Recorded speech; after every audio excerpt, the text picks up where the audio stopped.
वाणिज्य महाविद्यालय लोणार यांच्या संयुक्त विद्यमाने या ठिकाणी संपन्न होत आहे। या मार्गदर्शन कार्यशाळेला उद्घाटक म्हणून लाभलेले मराठीतील ज्येष्ठ चतुरस्र लेखक बाबा भाण, प्रमुख अतिथी दादासाहेब खट, आमचे मित्र नामदेव कांबळे चिटणीस, माझे मित्र नरेंद्र लांजेवार, आशाताई भाण, भगवान ठग, रमेश इंगळे उत्तरास्कर, रवींद्र इंगळे सावरेकर, अरुण सांगळे, प्रकाश सानप आणि सर्व माझे सगळे सोयरे।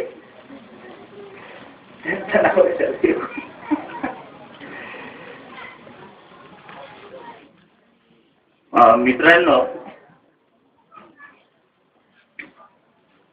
फार कमी वेळामध्ये मी माझे विचार आपल्या समोर मांडणार आहे। सर्वप्रथम आपण आज ज्यांची पुण्यतिथी आहे आणि ज्या संताच्या नावाने हे विद्यार्थी शिल्लक आहेत। आधी विद्यार्थी जास्त होते आणि नंतर ते कमी झाले आणि मी सुरुवातीपासून म्हणजे कार्यक्रम सुरू झाला तेव्हापासून मी इथं बसून आहे, त्यामुळे कोण कोण जात होतं ते मी सर्व पाहत होतो। जे विद्यार्थी या ठिकाणी बसलेले आहेत त्यांच्याशीच मला संवाद साधायचा, ज्यांना जाणून घ्यायची इच्छा असते त्यांच्याशीच बोलायचं।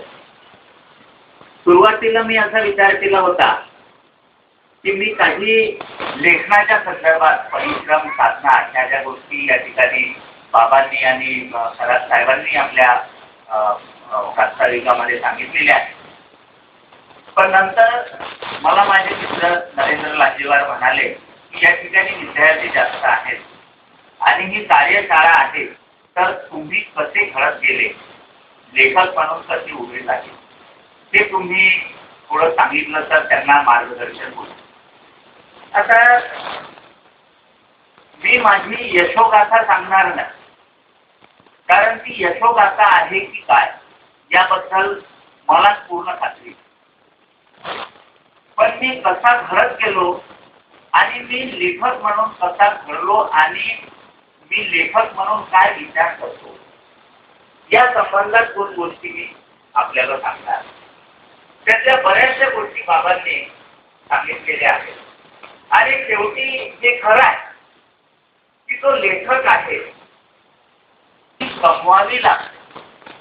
ज्ञानेश्वरांपासून तुकारामापर्यंत महानुभाव आजचेही मोठे मोठे सर्व लेखक हे साधना करून लेखन करतात आणि समाजाचा आरसा असलेलं जे साहित्य आहे, समाजाचं प्रतिबिंब साहित्यात असतं म्हणून समजलं जातं। तो बाजूला वस्ती आणि तो वारा सुद्धा अशाच लोकांचा, वेगवेगळ्या लोकांचा। त्या वाऱ्यामध्ये मी वाढलो, त्या वाऱ्यामध्ये जगत असताना जे काही अनुभव मला आले ते सर्व अनुभव आत्मविष्काराच्या रूपात माझ्या पांगुळ वारा ह्या पहिल्यांदा आले। हा वारा, अकोल्याचा परिसर आणि माझ्यावर जे काही त्या वयामध्ये संस्कार होत होते त्यातून ही कादंबरी निर्माण झाली। माझे वडील, माझं कुटुंब अतिशय अभावात, माझे वडील 4 चाकी गाडी लावून चहाचा व्यवसाय करत होते, आलू कोंडी भाजी विकण्याचा व्यवसाय करत होते, 4 चाकी गाडी घरोघरी फिरवून भाजी विकण्याचा व्यवसाय करत होते। वेळ प्रसंगी त्यांनी आणखी बरेचसे व्यवसाय जे समाज मान्य नाही तेही केले आणि अशा या अभावग्रस्त वाड्यामध्ये मातीच्या 10-15 फुटाच्या खोलीमध्ये आमचं 10-12 लोकांचं त्यावेळी राहायचं आणि अशा अवस्थेमध्ये मी शिकत होतो। लोकांचे जुने जे कपडे आहेत ते अल्टर करून मी वापरत होतो, नवे कपडे घ्यायची अवस्था नव्हती। जेवायची खायची व्यवस्था नव्हती, कपड्याची व्यवस्था नाही, जेवायला अन्न मिळायचं नाही. आणि आमची आई मग वाड्यातून अडीअडचणीला, कारण आमच्या वडिलांचा काही असा स्थायी व्यवसाय नव्हता आणि आमच्या इथे एक हिब्बर जागेचे आमचे वडील मालक नव्हते. तर अशा याच्यामध्ये आमचे वडील हात मजुरी करून आमचं पालन पोषण करत होते आणि बरेचदा आम्हाला उपवास करावे लागत. म्हणजे अनेकदा मला आठवते की बिना तेलाची भाजी आम्ही खाल्लेली. दुष्काळ पडला होता तेव्हा अमेरिकेतून जो मिलो आला होता लाल ज्वारी, त्याच्या भाकरी आम्ही खायचो. त्या गुडचट लागायच्या, ताज्या जेव्हा त्या भाकरी व्हायच्या तेव्हा त्या गुडचट लागायच्या. आणि मग त्याच्यावर तिखट मीठ टाकायचं, पाणी टाकायचं आणि त्याच्यासोबत ती भाकर खायची.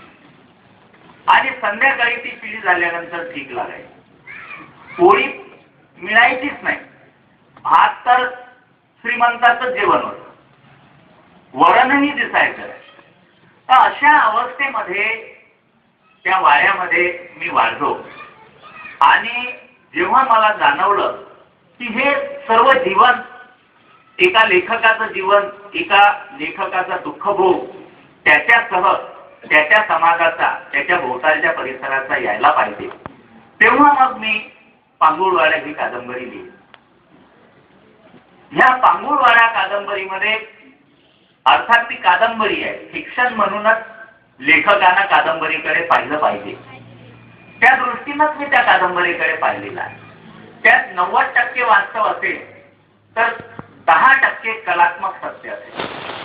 कारण सर्व वास्तव कलात्मक सत्याच्या पातळीवर आणावं लागतं आणि नंतर ते लेखकाला आपल्या कलाकृतीतून मांडावं लागतं. अशा अंगाने ही कादंबरी. आणि नारायण सुर्वेंनी ही कादंबरी वाचल्यानंतर स्वतः लोकवाङ्मय सुहासची प्रकाशित माझी होती. त्यानंतर दुसरी कादंबरी हारास नावाची बाबा भान यांनी प्रकाशित केली.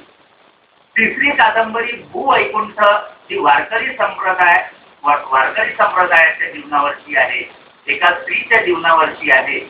संसार आणि परमार्थाची सांगड घालून जे वारकरी फळ, हरिपाठाच्या अभंगाचं फळ त्या स्त्रीला मिळतं आणि संतांच्या मार्गावरून डोळसपणे ती चालते, कोणत्याही अंधश्रद्धेला न बळी पडता. अशा प्रकारचा विषय या कादंबरीमध्ये हाताळला आणि ती सुद्धा साकेतनं प्रकाशित केलेली आहे. माझी जवळपास अर्धी पुस्तकं, 15 पुस्तकं माझी प्रकाशित झाली आणि त्यातली 6 साकेतनं मला प्रकाशात आणलं. माझी जास्तीत जास्त पुस्तकं साकेतनं काढलेली आहे.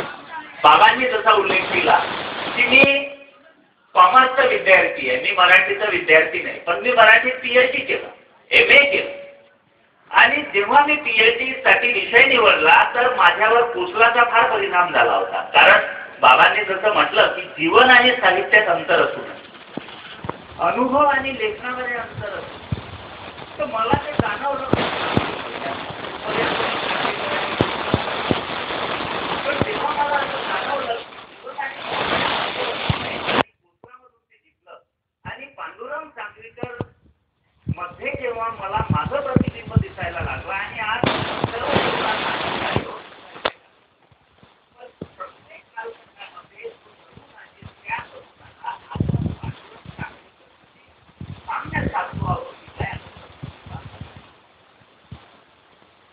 तर त्याचा परिणाम माझ्यावर फार झाला आणि मग ते सर्व लेखन वाचलं. मग मी ठरवलं की आपण शोध प्रबंध जो लिहायचा आहे, अभ्यास तो करायचा आहे, सर्वात पहिले आणि एमआरएफच्या समग्र लेखनाचा अभ्यास अतिशय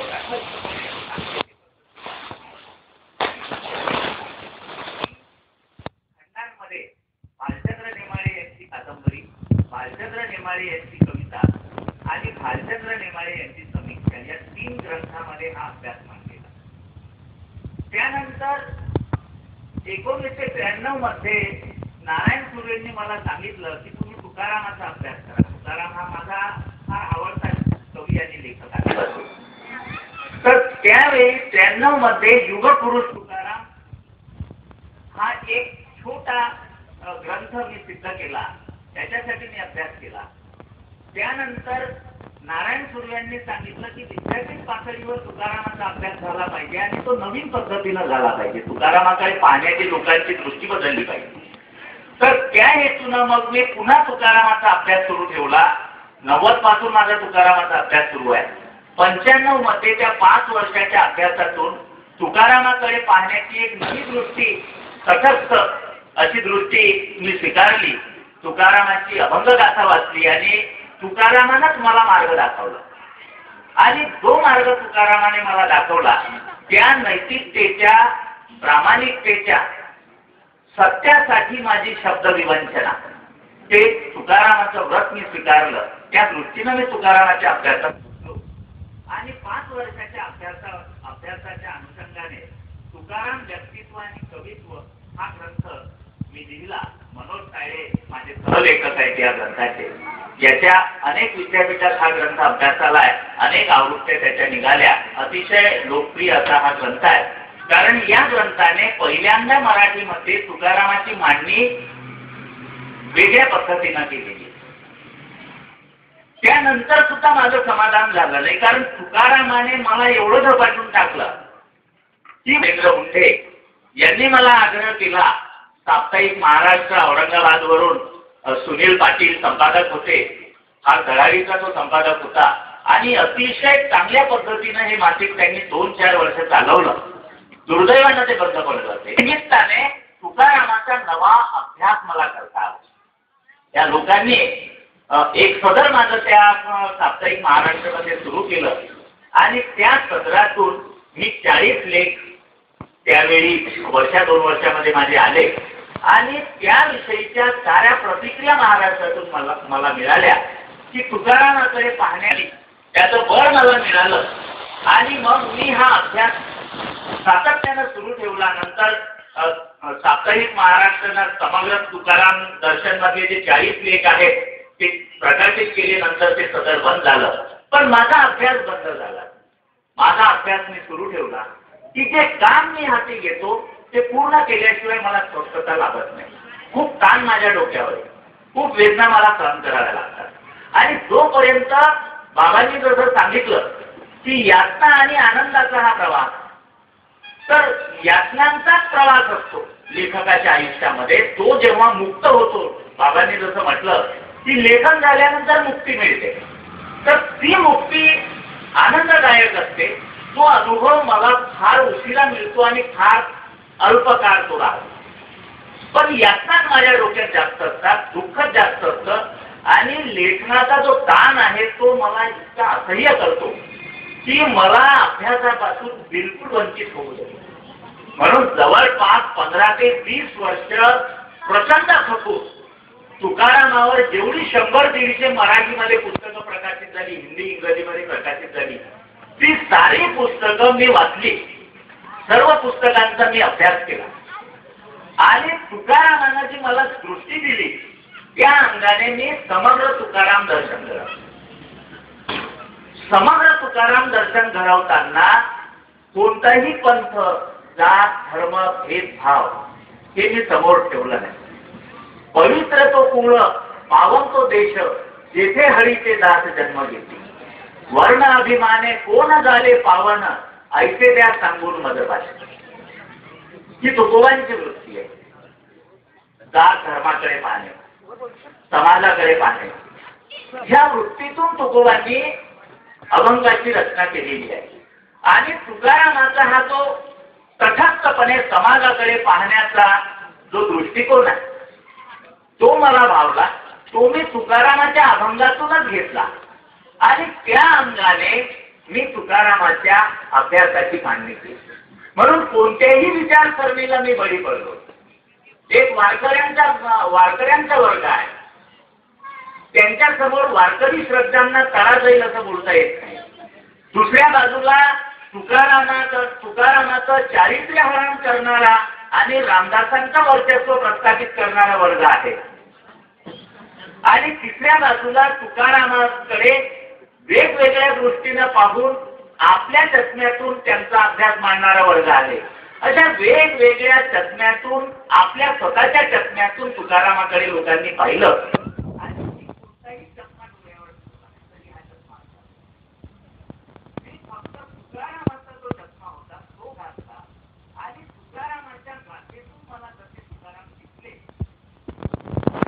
वर्षांनी घडवलं आणि जेवढ्या लोकांनी तुकारामाचं खंडन मंडन केलेलं आहे, चमत्कार, वाद, साऱ्या गोष्टींचा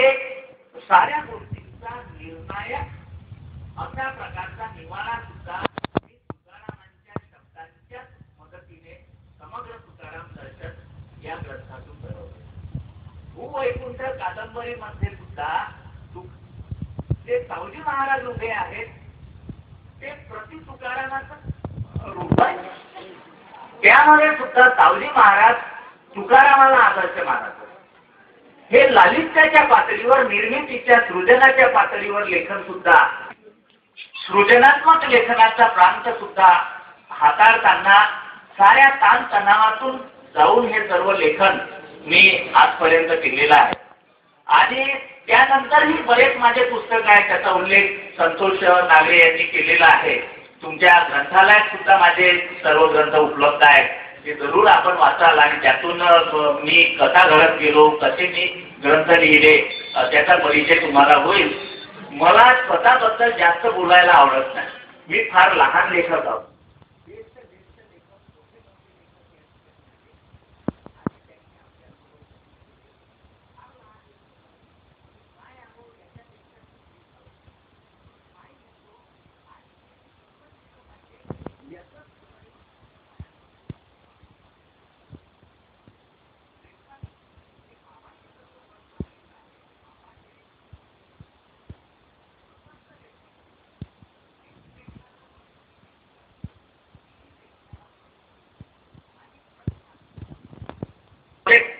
मी लेखन प्रकल्प म्हणून हाती घेतो आणि अनेक वर्ष त्यावर मेहनत करून मी काम करत असतो.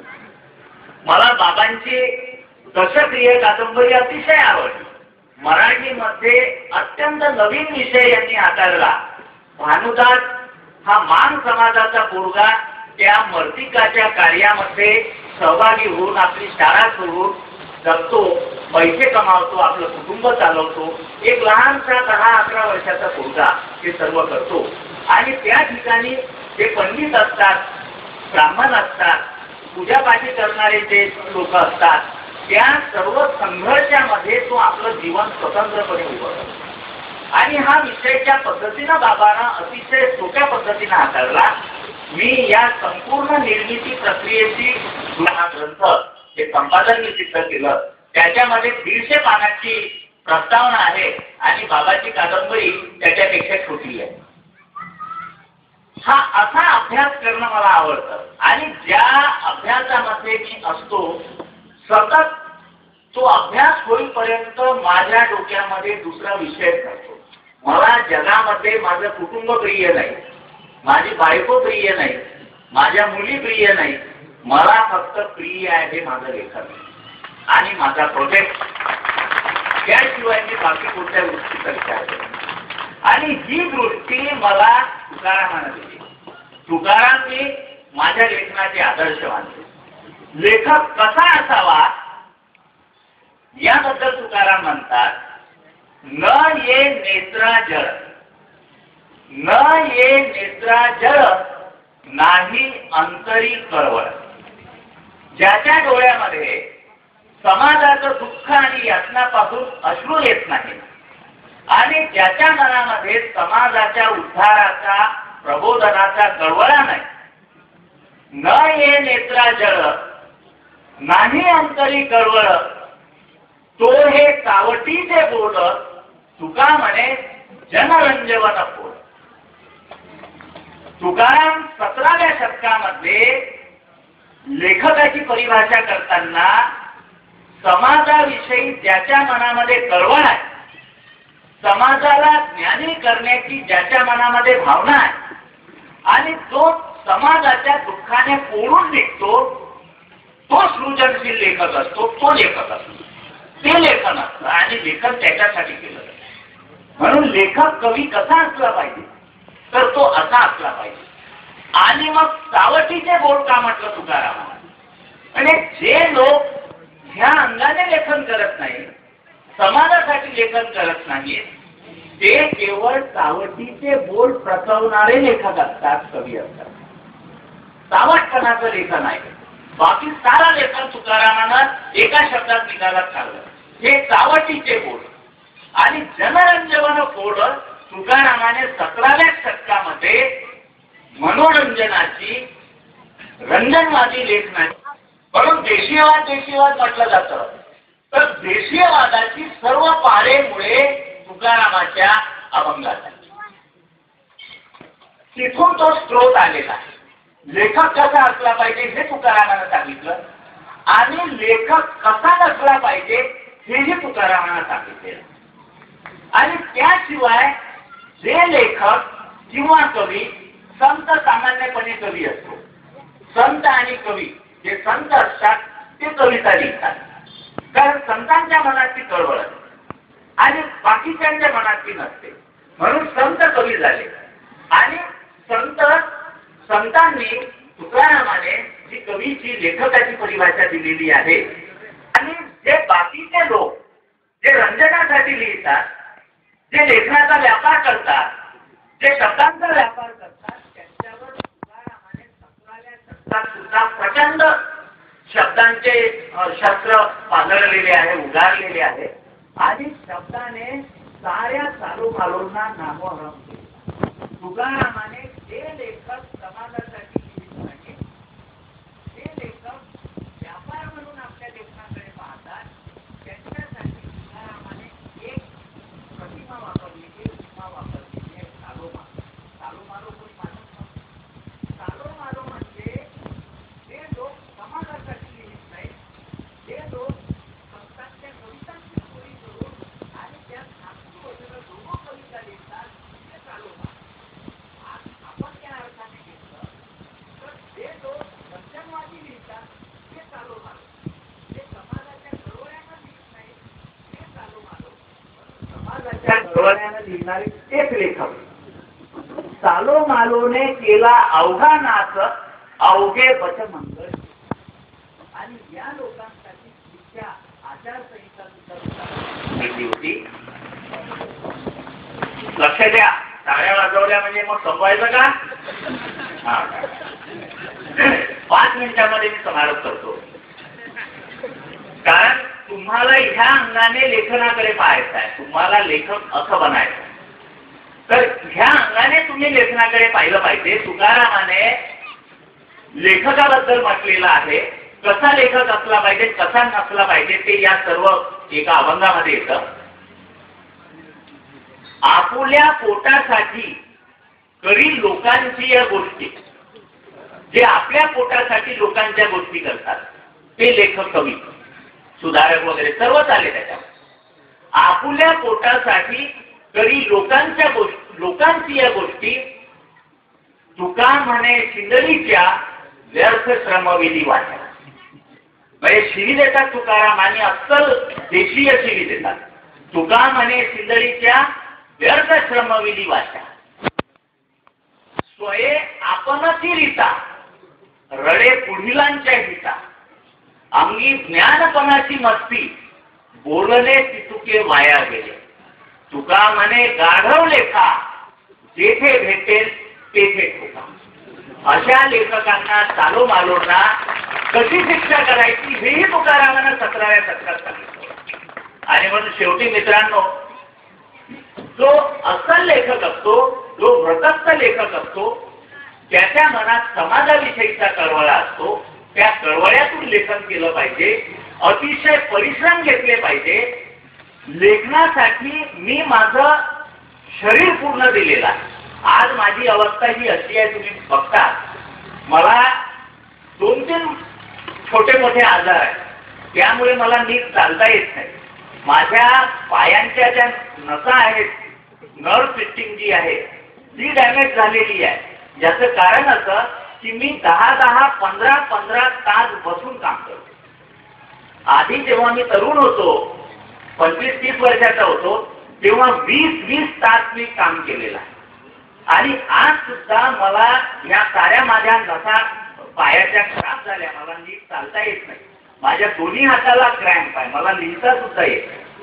ही पूर्ण परिस्थिती माझी लेखनासाठी झालेली आहे. पण मला त्याची चिंता नाही. जेव्हा मी डॉक्टरला भेटलो तेव्हा डॉक्टर मला म्हणायचे की तुम्हाला जर जगायचं असेल तर तुम्ही लेखन बंद करा आणि तुमच्या बैठकी बंद करा. मी म्हटलं लेखन माझ्या शेवटच्या श्वासानं बंद होईल, लेखन बंद होणार नाही आणि बैठकही बंद होणार नाही. माणूस येतो माणूस जातो. जर मी लेखक आहे तर मी शेवटपर्यंत लिहीन, कारण अजून माझं डोकं शाबूत आहे. ते तो जेव्हा बिघडेल तेव्हा मी माझं लेखन थांबेल. पण त्यासाठी मी बैठकी करणारच, 10-10, 15-15 तास बसणारच आणि मी काम करणारच. कारण मी एकदा काम स्वीकारलं तर त्याचा खळा लावल्याशिवाय मला चैन पडत नाही. आणि आज सुद्धा तुम्हाला सांगतो, बाबांनी आणि सर्व लोकांनी सांगितलं की प्रचंड मेहनत घेण्याची गरज असते, त्याच्याशिवाय तुम्ही लेखन नाही. आज सुद्धा मी अशा विपरीत अवस्थेमध्ये सुद्धा 5-5, 6-6 तास जर माझ्याजवळ नोकरी असतील तरच मी लेखनासाठी बसतो. म्हणजे मॉडर्न टेक्नॉलॉजीशी मी स्वतःला जोडून घेतलं आणि मी कॉम्प्युटर घेतला 4-5 वर्षापूर्वी आणि कॉम्प्युटरवर मी 10-10, 12-12, 15-15 तास बसत होतो. आता सुद्धा मी 4-4 तासाच्या 2 बैठकी रोज करत असतो. आता माझा पाय फ्रॅक्चर झाला, 1.5 महिना डॉक्टरनं मला बँडेज बांधून दिलं. आता सर्वात जास्त मी काम करतो, कारण दुसरे कॉलेजमध्ये जायचं नाही. हे प्रोजेक्ट माझे अपूर्ण आहे, त्या प्रोजेक्टवर काम म्हणून मला लिहायला आवडते. आणि माझा मी तुकारामाला आदर्श मानणारा लेखक आहे. तुकारामानं शब्दांबद्दल म्हटलं होतं आणि ती शब्दाची शक्ती मला समाजासाठी वापरायची आहे. ही तुकारामाची भावना होती, कबीराची भावना होती, माझी भावना आहे, इथं बसलेल्या सर्व लेखकांची ती भावना आहे. 2 अभंग मी तुमच्या समोर सांगतो आणि समारोप करतो. कबीरानं शब्दाची ताकद ओळखली होती आणि शब्दाबद्दल म्हटलं होतं. शब्द कबीर शब्दाला शब्द असा शब्द वापरायचा. शब्द शब्द कोई कहे, शब्द कोना हात पाव. शब्द शब्द कोई कहे, शब्द कोना हात पाव. शब्द निर्जीव असतात, निराकार असतात, त्यांना हातपाय नसतात, त्यांना ते मूर्छा असतात. शब्द शब्द कोई कहे, शब्द कोना हात पाव. कोई शब्द औषधी करे, कोई करे. काही शब्द माणसाचं दुःख दूर करतात, काही शब्द माणसाला दुःख देतात, भाव देतात. हे शब्द आहे. हे शब्द लेखकाला समजून घ्यावे लागतात की मला कोणते शब्द वापरले पाहिजे आणि समाजावर जो उपचार करायचा आहे मला शब्दांनी. लेखक हा डॉक्टर असतो, शब्दांचा डॉक्टर असतो.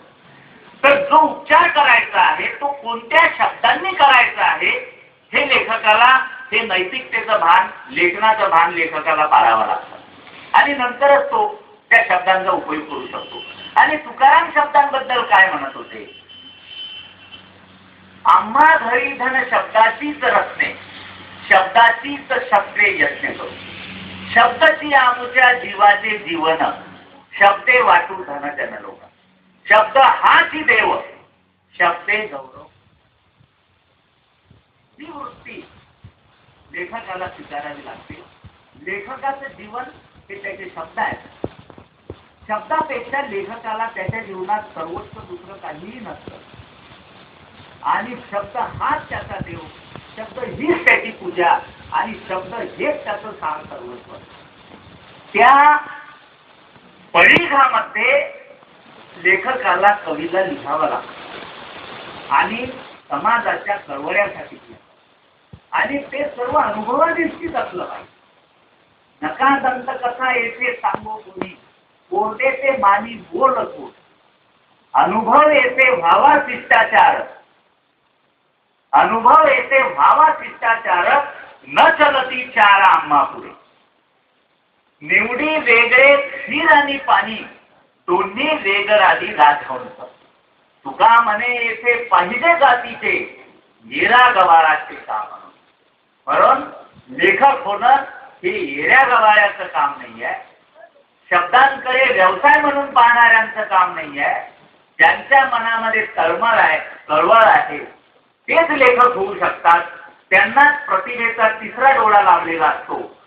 त्या डोळ्यातून जगाचं जे दर्शन आपल्याला दिसतं त्यासाठी ते मनामध्ये गिरवून कोणत्या शब्दातून आपल्याला ते समाजाला सांगायचं आहे, म्हणजे समाज शहाणा होईल, ज्ञानी होईल, समाजाचं प्रबोधन होईल, हे लेखकाला ठरवावं लागतं. आणि असं ठरवून लेखकाला लेखकाचं लेखनाचं व्रत पार पाडावं लागतं.